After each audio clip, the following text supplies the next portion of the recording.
22, 27, pardon, 27, 20, 21, 44, 48, 27, 20, 24, 87, 87 pour nous joindre sur les antennes de Radio Côte d'Ivoire, numéro 1 sur l'Info Les Sports. Mesdames, Messieurs, le sujet le voici. Football, après donc l'élimination des éléphants des qualifications pour le Mondial Qatar 2022 par les Lions indomptables du Cameroun. Qu'est-ce qu'il faut faire justement afin de remettre les Pachidem ivoiriens d'aplomb et leur permettre de réussir un très, très brillant parcours en Coupe d'Afrique des Nations de football au Cameroun? Ce sera donc au mois de janvier prochain. Je vous attends, messieurs et dames, à ces deux numéros, 27 20 21 44 48 ou encore 27 20 24 27 87. Nous prenons la direction de l'intérieur du pays, d'Ivo, précisément le village de Katienou. C'est monsieur Philippe Kouakou. Bonjour. Monsieur Fénon Kouakou. Vous allez bien, j'espère? Oui, je vais bien. Après, en tout cas, la défaite des Ivoiriens, en tout cas, ça va. Oubliez ça, c'est fini. Oubliez ça. Cap sur la Coupe d'Afrique des Nations 2022. Ce sera donc au Cameroun que tout va se passer. Dites-nous, pour vous, avant donc cette autre échéance, qu'est-ce qu'il faut faire pour booster nos pachydermes et leur donner justement cette vivacité d'il y a quelques années? Il faut dire que c'est que l'équipe ivoirienne doit faire pour que demain les choses changent. Bon, en tout cas, il ne dit pas que Baumel, c'est pas un entraîneur, c'est un entraîneur. Mais Baumel est un peu petit pour la Côte d'Ivoire. C'est seulement pour l'équipe de la Côte d'Ivoire. Parce qu'il est encore jeune. Nous voyons que nos gars qui sont là, c'est des gars qui sont talentueux. Bon, je peux dire d'autres, mais le niveau plus que Baumel. Parce qu'en ce moment même, il est paniqué. Quand il s'agit de ces matchs-là, il est paniqué. Il ne sait pas ce qu'il faut faire. Donc, pour aller au Cameroun, le mois prochain, il va falloir trouver un entraîneur local. Mais il Ivoirien, en tout cas, a fait notre poids. D'accord. Parce que nous voyons qu'en 2012, ils n'ont pas pris de but jusqu'en finale. Quand c'est comme ça, c'est intéressant. La défense est solide, le milieu, là même, c'est serré. Quand c'est comme ça, c'est intéressant. Pour ne pas avoir les petits entraîneurs comme des... Vous voyez. D'accord. Monsieur Philippe Kouakou? Oui. Vous, en 2015, quand on remportait la Coupe d'Afrique des Nations avec Verena, vous saviez qui était son adjoint? Verena, c'est un ancien entraîneur. Un entraîneur. Son adjoint, c'était Patrice Baumel. Le monsieur qui lisait tous les matchs des adversaires, qui donnait les tuyaux.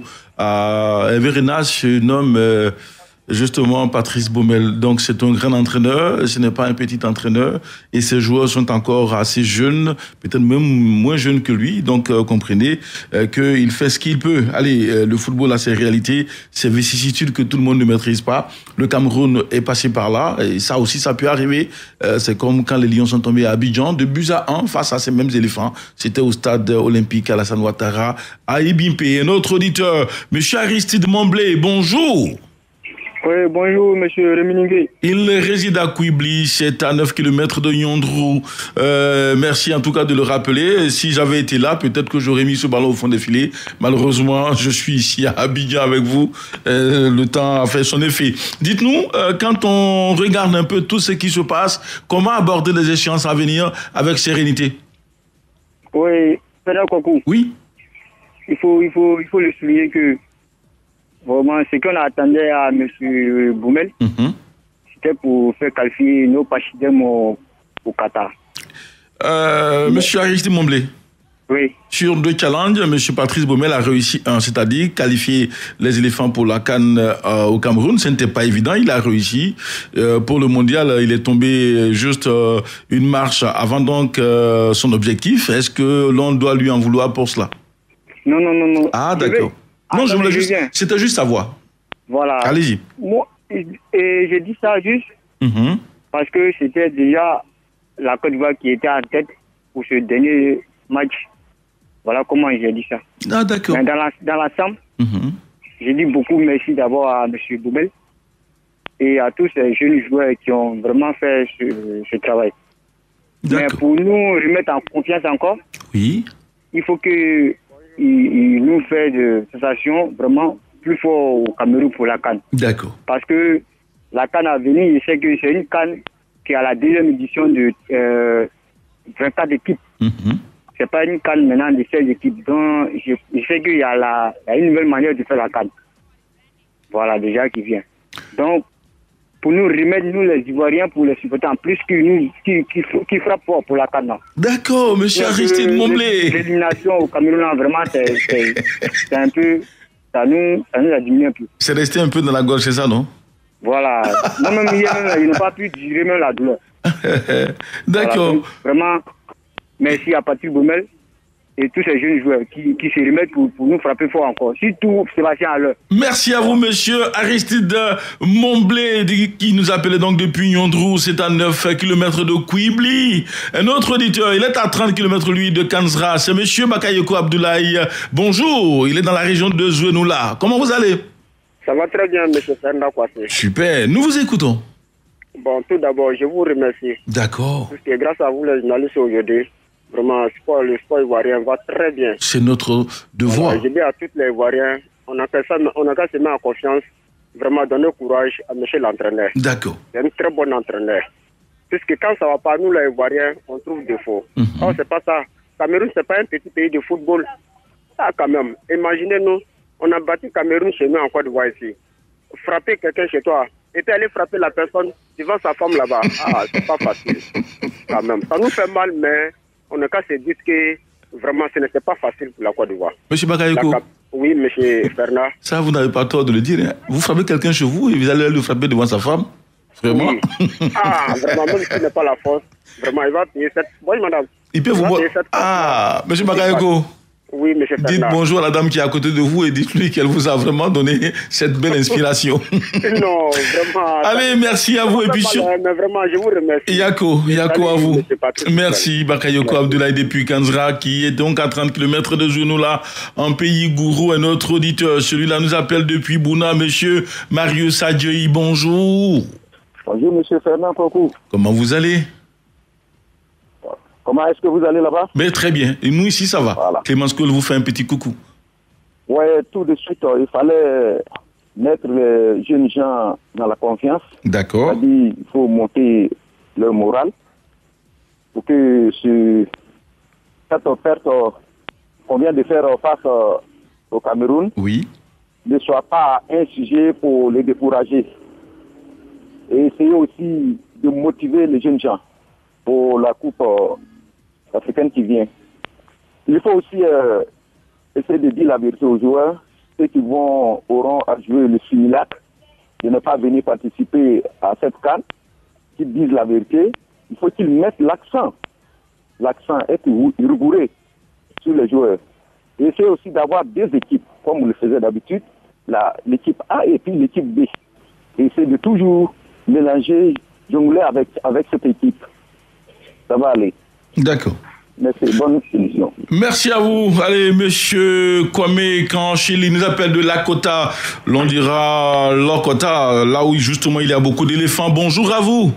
Oui. Bonjour, monsieur Fernand Kouakou. Allez, bien réveillé dans cette partie de la Côte d'Ivoire. Merci, Fernand Kouakou. D'accord, nous vous écoutons. Bon, moi, voilà, je remercie d'abord nos éléphants et nos garçons qui sont venus se battre pour se mettre en confiance encore pour la prochaine CAN. Il faudrait que l'entraîneur fasse appel aux garçons qui sont les plus en forme en Europe, parce que quand on a vu l'équipe de Cameroun jouer face à la Côte d'Ivoire, on sent que non, la Côte d'Ivoire, l'équipe des éléphants est supérieure au Cameroun. Mais ce qui il manquait seulement que d'efficacité. D'accord. Mais nous savons que non, pour aller à cette CAN, si nous prenons d'abord les joueurs qui sont les plus en forme au moment en Europe et en Afrique aussi, on sait que cette CAN-là, on peut se qualifier facilement. Sinon, la Côte d'Ivoire est une grande nation de football. D'accord. Merci à vous, monsieur Achille Kwamekan, qui nous appelait depuis Lakota. C'est d'ailleurs le dernier auditeur pour ce jour. Direction la toile pour lire un peu quelques messages de nos internautes. Un peu plus de 40 messages et 4 partages. On essaiera donc de lire le maximum ce matin, à commencer par monsieur Sourabié Nassirou, qui nous dit ceci: cette équipe que nous avons vue évoluer a manqué d'efficacité parce que la chance n'était pas avec nous. Sinon, dans l'ensemble, il y a quelques petits réglages à faire au milieu de terrain et choisir le trio ou le duo pour que les attaquants soient en laisse. Je pense que ça peut donc aller. Il veut dire qu'il faut donc avoir 2 ou 3 joueurs précis sur le front de l'attaque pour aller chercher les adversaires et puis corser un peu le milieu de terrain. Ça pourrait donc donner quelque chose d'assez intéressant. Un autre internaute, celui-là, monsieur Boussoubi, qui nous dit ceci. Il faut donc restructurer l'équipe nationale depuis sa tête en passant par l'entraîneur et les joueurs. De plus, il faut donc enseigner le patriotisme aux joueurs. Les grandes douleurs sont muettes, ça suffit, dit-il, monsieur Boussoubi. Allez, merci à vous et surtout très, très bonne journée. Un autre nous dit ceci, monsieur Donatien Guessan, il dit, cette équipe que j'ai vu jouer contre le Cameroun a beaucoup de beaux jours devant elle. Il faut, au football, il y a donc 3 éléments à prendre en compte. La valeur intrinsèque des joueurs pris individuellement, le collectif qui sous-entend la cohésion au sein donc du groupe et la chance. Cette équipe que nous avons donc vu évoluer a manqué d'efficacité parce que la chance n'était pas avec elle. Sinon, dans l'ensemble, il y a quelques petits réglages à faire au milieu de terrain et surtout, choisir lui aussi, a-t-il dit, le trio ou le duo d'attaque et nous aurons donc une vraie équipe. Je crois en ces jeunes, ils sont bons, protégeons-les et surtout évitons de tirer sur ces garçons, a-t-il dit. Bravo et courage aux éléphants pour la suite. Un autre internaute, c'est monsieur Bosson Assez-Rémy. Il dit en football comme dans beaucoup d'autres domaines, il y a des jours sans. Je pense que cette élimination ne peut pas affecter le moral de nos pachydermes parce qu'ils sont tous des professionnels. C'est un accident de parcours et ils ont la canne pour se ressaisir en allant le plus loin possible. Il faut leur faire confiance, monsieur Bosson Assez-Rémy, qui nous écrit depuis Yopougon, Toit Rouge. Allons lire le message de monsieur Roger Nianzou qui nous écrit donc de Bafia. C'est donc dans le sud Komoué, dans la région d'Aboisseau. Les éléphants ont donc manqué de précision dans leur passe et tout ça se sent dans leur préparation. Les décideurs du football doivent donc éviter de baser leur classement à travers des professionnels seulement, appeler ça. Et là, pour lui, il faut donc recourir au football local. Monsieur Eouman Tano, qui nous écrit donc depuis la commune de Songon, c'est à l'Institut Pasteur d'Adieu Podoumé.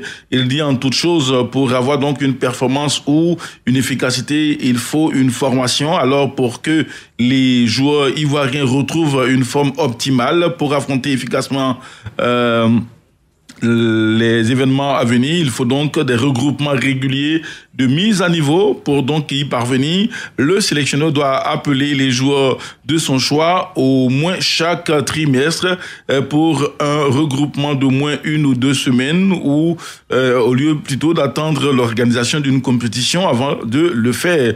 Je pense qu'en le faisant, les joueurs vont se frotter, se côtoyer et vont mieux se connaître afin que la cohésion puisse exister en leur sein, car c'est le jeu d'ensemble qui manque à notre sélection, a-t-il donc écrit sur la toile. Un autre, celui-là, nous écrit depuis donc le centre de la Côte d'Ivoire, monsieur Blaise Kwasi dit ceci: la première des choses, c'est de voir le sélectionneur être libre de toute critique acerbe et surtout désobligeante. Il doit donc avoir son groupe à temps et cela lui permettra de faire tous les réglages possibles afin d'avoir une équipe conquérante. Merci à tous et puis surtout, direction nos consultants, coach Traoré Lassina, bonjour. Bonjour. Auria Jean-Philippe, bonjour. Bonjour. Allez, on commence par Auria Jean-Philippe. Quand on sort d'une telle situation où la Côte d'Ivoire n'ira pas au mondial et qu'il nous reste la CAN pour justement 2022, Auria, qu'est-ce que l'on doit prendre comme décision ou poser comme acte pour que à la CAN prochaine, nous ayons une équipe à même d'aller soulever encore pour la 3e fois ce trophée-là? Mais vous savez, Fernand, il faut toujours tirer les leçons d'un échec. Et absolument. Vous n'avez pas dit la principale leçon de cet échec-là, c'est l'état d'esprit des joueurs, l'état d'esprit affiché pendant la rencontre face au Cameroun. On sait très bien que la Coupe d'Afrique des Nations est une compétition très éprouvante où on va rencontrer les cadors du continent africain, cadors qu'on n'a pas rencontrés depuis de nombreuses années. Parce que sur le parcours de Patrice Baumel, quand on le regarde bien, les deux grosses nations africaines qu'il a eu à rencontrer ces dernières années, ce fut le Ghana en match amical du côté du Ghana et le Cameroun dans la double confrontation des éliminatoires du mondial du Qatar. Et on s'est rendu compte que nos pachydermes n'avaient pas montré un niveau élevé de caractère pour pouvoir contrarier de grosses formations continentales. Une UTT, la rencontre allée du côté du stade de Bimpi. Donc, il faut travailler au niveau psychologique pour amener nos athlètes à comprendre que l'objectif de cette Coupe d'Afrique des Nations, c'est bel et bien d'aller la remporter et surtout à l'entraîneur de faire jouer la concurrence. Parce qu'à 2 mois de cette compétition, je pense qu'il est impératif de maintenir le même staff technique qui a réussi à qualifier les éléphants, mais de lui donner tout simplement des directives claires. Il faut que la concurrence joue énormément dans cette équipe nationale pour qu'on puisse tirer le meilleur de nos athlètes et réaliser une très bonne performance durant cette CAN. Réaliser une très bonne performance durant cette CAN, Jean-Philippe Oria, vous pensez que Patrice Baumel a du temps pour le faire alors que la CAN c'est juste à côté en début de janvier? Ça fait 20 mois qu'il est à la tête des éléphants du Côte d'Ivoire. C'est l'entraîneur qui connaît parfaitement ce groupe. Prendre un nouvel entraîneur qui n'a pas eu le temps de suivre l'évolution de cette équipe serait à mon sens suicidaire. Et pour moi, c'est Patrice Baumel qui doit accompagner ce groupe. Maintenant, il doit tirer également les leçons du comportement de chaque athlète. Parce qu'on a vu que cette équipe manquait de leadership sur le terrain. En 2015, il était présent. Et il a eu une équipe nationale qui était menée par plusieurs leaders, dont le plus charismatique était Yaya Touré. S'il faut qu'on se recherche ce leader-là, ou bien s'il faut que ce leader-là puisse éclore pendant la prochaine Coupe d'Afrique des Nations, il n'y a pas un meilleur entraîneur que Patrice Baumel pour pouvoir, je dirais, créer cette émulation au niveau des jeunes cadres de cette formation qui sont en train de monter en puissance. Des garçons qui montent en puissance et pourtant sur l'aire de jeu, on n'a pas ce sentiment. Patrice Baumel est avec eux, vous l'avez dit, depuis 20 mois. Qu'est-ce qui fait alors que justement on n'arrive pas à trouver cet homme charismatique qui pourrait porter à lui seul cette équipe comme l'ont fait Yaya Touré, Kolo Touré ou autre Didier Drogba? C'est là? Oui, je vous demandais justement... ok. Allez-y, je vous écoute. Je vous demandais, Jean-Philippe, Patrice Baumel est là depuis 20 mois et pourtant il n'a toujours pas trouvé cet homme charismatique. Qu'est-ce qui... Je pense que il s'agit de redéfinir en fait les responsabilités. Vous savez, aujourd'hui, moi je n'ai absolument rien contre Serge Aurier, mais il faut dire que dans la rencontre face au Cameroun, on attendait quand même du leader de cette équipe, du capitaine, qui puisse être l'être qui allait haranguer ses coéquipiers, qui puisse être l'être qui allait se mettre au-dessus du lot au niveau de l'abnégation. Et il ne l'a pas fait. Il ne l'a pas démontré dans cette opposition face au Cameroun où la Côte d'Ivoire sont éliminés de Qatar 2022. D'accord. Et je pense qu'avec les nouvelles responsabilités à attribuer à certains athlètes, jeunes ou anciens, cela pourrait créer un électrochoc.